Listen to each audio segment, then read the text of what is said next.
Welcome to Australian Hunger. I am your host, Ben. On today's show, I've an interview with Keshav from Skyharbor. The first in my line of interviews with bands which are playing at Progfest, which I'll explain a little bit more about later. But just briefly, I went to UMAG Fest. Thank you to the guys from Religious Observance for giving me a door pass to the show. Really, really awesome stuff. It was kind of this really incredible combination of bands, which come from I guess, the more disgusting wing of metal, and I say that with no disrespect, I say that as a compliment, including some sludge bands, some more general doom bands, some grind bands, some death bands. Really, really amazing show. Finally great to see Religious Observance live and show. They're really, really amazing. And it was just an awesome combination of bands. Really, really good to get out there and see them. Progfest is a festival that's been going on for 10 years now. I think this is the 10-year anniversary.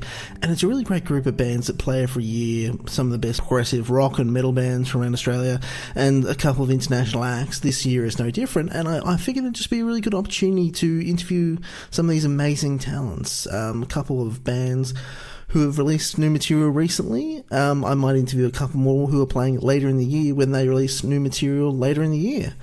But I'd start off with Skyharbor, and there's going to be many bands to come during the week, so I'm going to be releasing a new interview every day this week, leading up to Progfest. Start off with Skyharbor, Keshav, their new album Sunshine Dust, and they'll be playing at Progfest all 3 days across Australia Day weekend, 26th, 27th and the 28th.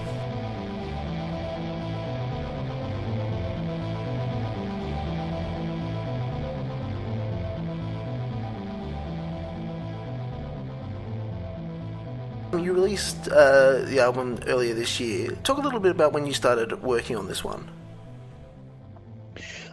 So we technically started working on it around the time that we were finishing up the writing for Guiding Lights.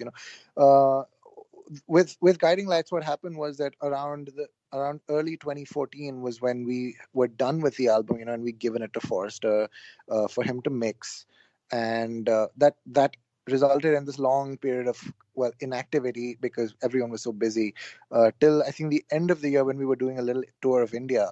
And when we did that, we had some time to actually be together as a group, and we spent some time in my little studio, and we tried making some jams, and that was when the initial seeds for the songs that would make it to the album were formed. So yeah, it started while Dan was still in the band, but they were still very, very nascent at that time.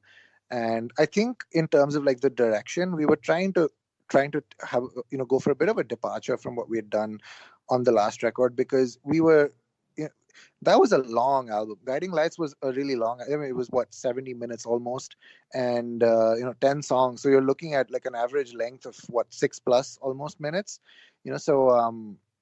So yeah, we were kind of burned out on the whole, long progressive, song arrangements kind of thing. We wanted to just trim the fat, get, write songs that were maybe a little more to the point, that just got to the point quicker, that kind of thing, without, of course, compromising on the things that made us sound like us, and I think we did a pretty good job with that. Yeah, definitely. Now, one of the things that I've really loved about your band, and a lot of bands I think in particular have arisen over the last 10 years, is they sort of capture this very, I don't know, sort of idea of, maybe beauty might be a good word for it, a kind of beautiful way of expressing music, of expressing emotion. What is it that kind of attracted you to this particular style? Honestly, I think a large part of this answer goes back to Australia itself. I mean, when I was growing up in my formative, well, the bands that really inspired me to play music in this kind of vein were, bands like Ocean Size, Devin Townsend, not Strapping Young Lad, but early Devin Townsend solo stuff, Ocean Machine, Terrier, that kind of thing, and obviously like Meshuggah and stuff like that. And then when those when early Periphery and Tesseract and these bands started breaking out, that was around the time that we all of us like these bands that were just sort of this basically bedroom producers that suddenly like became popular, and like there was a demand for it to become a live thing, and like an actual band and all of that stuff that happened. But I think what you said about the beauty and like the emotion and all the things that prog has rarely been about. Like progressive music to me growing up was almost like a dirty word. It was always about you know technical technical showmanship and just being like, oh my god, look at this guy, he can play 100 notes a minute, or he can play in this bizarre time signature, or his feet are playing in 6/8 whereas his hands are playing in 27/30 or whatever, like all these crazy numbers and like just technical things. And uh, progressive music was never really associated with being like really really classy songwriting, which is something where I feel like bands like Carnival, Dead Letter Circus, The Butterfly Effect, these really played a huge part in me personally. I can speak for myself, like shaping the sound of what Skyharbor has been to to what it is. We owe a huge amount to Carnival, and basically the big four of Aussie prog, because that for me fundamentally changed what progressive means. Progressive was no longer about like being technically flashy. It was basically about disregarding the chart topping formulaic verse chorus routine, and expressing beautiful things and capturing all this beautiful emotion without having to compromise on the memorability of a song. And that's a very unique thing that I think especially like Themata and Sound Awake, those two albums, they captured that really really well. And they were very impactful on all of us as a band. I think all our lives changed in that 2009 2000 period, like in the years like right after Sound Awake released and became so popular. Yeah. Obviously, you had a change in vocalist between the last album and this one. Hmm. Having sort of a person who obviously can do very similar things but has a slight, obviously different personality, a slightly Yeah. different voice, does that change any way in which you sort of approach a new album? I mean, honestly, I think you're being kind. It's not slight. I mean, there's a huge difference. If in terms of both personality and voice, like they are very, very different. It's not to say that one is better than the other. They're just different. And and we have had to like reapproach a lot of things. Obviously, as would be the case, when you write around a whole new voice, we definitely wanted him. We wanted Eric to feel as much a part or have feel as much a sense of ownership on the music as the rest of us did, because this is not an easy band to be in, but I think if in many ways it was kind of like starting again, which was very liberating for us, because we were like, all right, we've released this album Guiding Lights with Dan, and it's been this, well, it was relatively like quite a big success for what we were used to at the time. We did a crowdfunding campaign for it, which went off really really well, and yeah, it basically did well. And then Dan left the band right after that, so we were like, well, fuck, what do we do? Like it's kind of like if we have to move forward, it's kind of like starting all over again, because like it's a whole new singer who's also like kind of an unknown quantity in like the prog world. Like no one really had heard of him or knew who he was, so it was like, all right, we're starting again. So why don't we just treat this as a new beginning or a new chapter in the band, in the history of the band. So that was good. Yeah, it definitely involved like a lot of like recalibration, if you will, in terms of like how we approach everything, really, even conversations between ourselves, and yeah, of course, the songwriting. I want to move on to Progfest now. How'd you get Sure. involved in that? I mean, we just got an offer. I mean, we'd been honestly wanting to come back to Australia for so long. I mean, we recorded our album there last year, and we couldn't play any shows at that time because we were on the wrong visa, and we would have gotten into trouble if we tried to play on those visas. But But this time we had a couple of offers to do a few different things, and I think Progfest just made the most sense in terms of both in terms of like the the fan, what we would get out of it in terms of the number of people that would turn out, and also logistically and financially, because man, it's hard to get over to you guys, part of the world. It's really really difficult, and it's really expensive as well. Just the logistics involved in getting over to Australia are ridiculous. So when this offer came in, we were like, all right, this is the one thing that we know will allow us to like do it and do it well. So we just grabbed it. Yeah, we do appreciate you coming here. Yeah. So with obviously playing at the festival, like, how do you feel about that kind of environment as opposed to doing some other sort of show? I mean, we've done festivals in the past. We've done plenty of them. We've done Download and Grasspop. So we know what it's like to play at on a festival stage where it's like it's band after band after band after band, and it's also really exciting because it's like it's not. Otherwise, when it's just a regular show, it's like, all right, cool. Your day is kind of set in. You go through the motions, and there's long periods of boredom before you get on stage, and then you get off, and that's the end of it. Whereas with a festival, it's like there's always so much going on, and there's so much music going on. And honestly, I personally am just really excited to check out a lot of the bands because, I mean, like I said, the Australian prog scene has been so impactful on us, as a band, shaping the way we sound as well. So even though none of the big four are playing, there's no Carnival, there's no Dead Letter, there's no Cog, there's no Butterfly, but at the same time, like there's so many sick bands that are playing that I'm just really excited to see. Like I'm really excited to see Chaos Divine.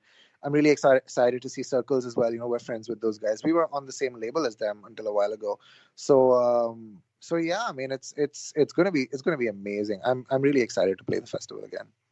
Yeah, definitely. I'm actually planning on interviewing quite a few other bands just because it's such a good bill all throughout the cities. Yeah, yeah, absolutely. So this is kind of like a weird question, but I like to ask it of everyone who I'm talking about playing live. So when you're up on stage, what are you trying to do? I think what we're trying to do is we're trying to have fun with our songs. Honestly, we don't really subscribe to this thing that we need to replicate the song exactly the way it is on the record on stage. I mean, there are bands that do that, and I mean, fair play to them if that's what they're wanting to put, to present. But for us, it's like when we're making our albums, we're not jamming, because of the nature of the band and the fact that we're all spread out. We when we write songs, we don't really get a chance to play them, like perform them together. It's all done piecemeal, like bit by bit by bit. One guy does his stuff somewhere, the other guy does his stuff somewhere else, and that's usually how the songs are written. And when we go up on stage, when we start rehearsing for shows, for performances, and when we're playing these songs together, like as a unit for the first time, there's so much more that comes to the surface where we're like, oh wow, like these songs can be interpreted, or like we can put so many cool little twists on certain parts of these songs which we wouldn't have thought about doing, because when we were writing it just didn't cross our minds.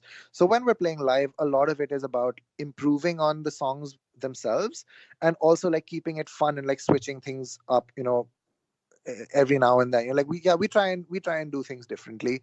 And it's also about making it a really immersive experience. Like one thing that you'll notice about a Skyharbor show is that once the set starts, there's never a pause in the music. Like all songs transition into one another, even if it's just like a simple, like an ambient interlude kind of thing. Like one of the things that we like to do is not have a single break in the music, so that way once you get invested in it, like you're invested in it all the way till the end, because the music never stops.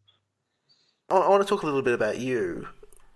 Hmm. So when did you start playing guitar, and what was it that sort of captured your imagination with that instrument? This is a really strange and rock star kind of like angsty story behind this. But so I used to play the piano, and I used to have piano lessons, and learn classical piano and all of that stuff. And I studied up to like grade 4 or 5, and I think I was 16 or 17. And I mean I had like an acoustic guitar lying at home, but I never really like messed with it. It was just like the casual playing chords and stuff. And there was this one piano lesson, and my teacher was just like the most horrific individual. Like she was just really really bad. uh there was no creativity whatsoever when it came to like playing the piano. It was like, you have to play this piece today, and you have to practice it and come, otherwise, like you're a failure. It was never like, what do you feel like doing, like what kind of music do you that inspires you, any of these things. It was like, it felt like homework. And there was this one moment I remember, like the last piano lesson I ever had, where I went to my teacher's house, and I think I had like exams or something going on like in school at that time, and I hadn't had time to like practice the piece that she wanted me to learn. And I went there and I was a little sloppy, and I kept going off the metronome. And she was just sitting there fuming, and then she picked up this notebook where she would write notes about each lesson. And she said, like, in big block letters, she was like, stop wasting your parents' money and my time. And I looked at that, and I just felt like I just started like boiling from the inside. I was like, this is so fucking unfair. Like, why am I doing this? What am I doing here? There's no purpose in me being here. It's just like another assignment. This is not fun. Like, music is not supposed to be like this. And I just got up and I left. And I remember, like, I was just crying my eyes out because I felt so humiliated. And then I put on Soundgarden. I mean, this sounds so stupid and so romanticized in hindsight, but I mean, it's a fun story, And I put on Soundgarden, Bad Motor Finger, and I cranked it really loud. And I remember just screaming along with it to just like vent all my anger out. And I was like, you know what? Screw this. I'm not going to play the piano. I'm going to play like these guys, like these rock bands that I'm listening to.